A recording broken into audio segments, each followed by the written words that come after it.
June 23rd, 2014. Guys, Comet Catalina has come above the ecliptic as we look at this, and we're starting to get some of the first images. Check this out. Today's date, June 23rd. Notice the position of Earth. So that's telling you if you're watching the sun go down this afternoon to the north, you'll see C2013 with the telescope.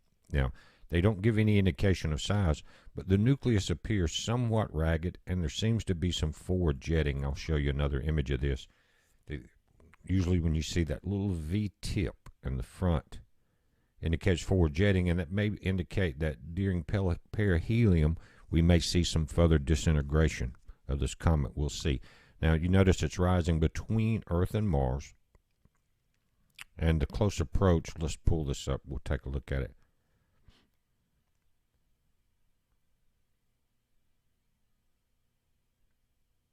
Right there. July 8th will be the most strain on the comet so far because that's the close approach to the sun. Now, it's not an Earth diver or sun diver. It is in the inner solar system.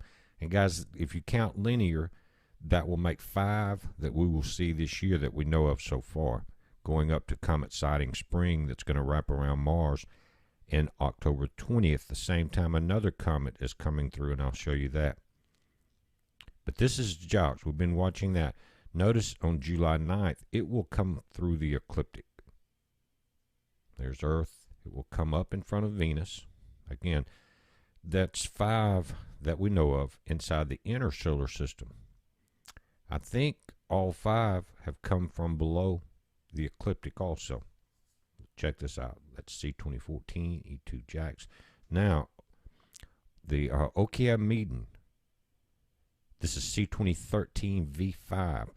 Notice the day's date, June 23rd, 2014.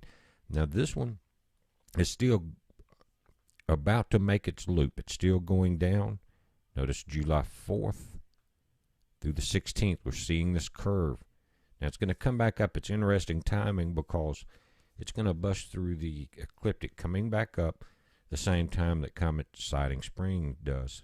In late October. Let's pull this up. Notice that's October 14th. I'm going to tilt it down. Still in the dark blue line. And these colors that will indicate when it crosses the ecliptic, when it goes from dark blue to light blue.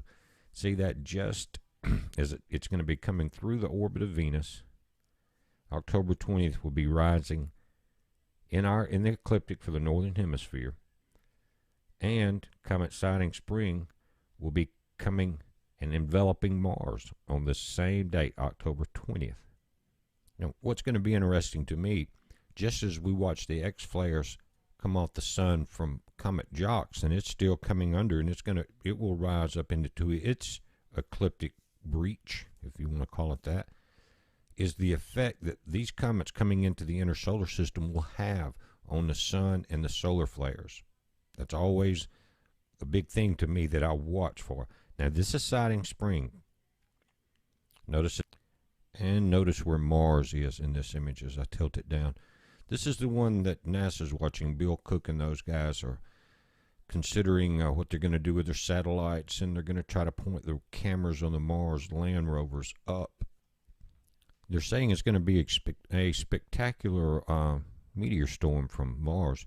Now, I don't know what the Earth-based telescopes will pick up. We'll know more about that in October as this comet gets closer and starts to brighten, guys. We may get some spectacular pictures. We have just a few that you've seen in some of the videos as we're updating it. Nothing brand new, but again, as each one of these gets closer, you can bet on there'll be updates on this. The interesting thing about this sighting spring is that Mars has had close encounters before. And there's a scar on the side of Mars from an impact event that is hundreds of times larger than the Grand Canyon. It looks like it scales across almost one side of the planet. And many people say that's when the atmosphere was wiped out on Mars.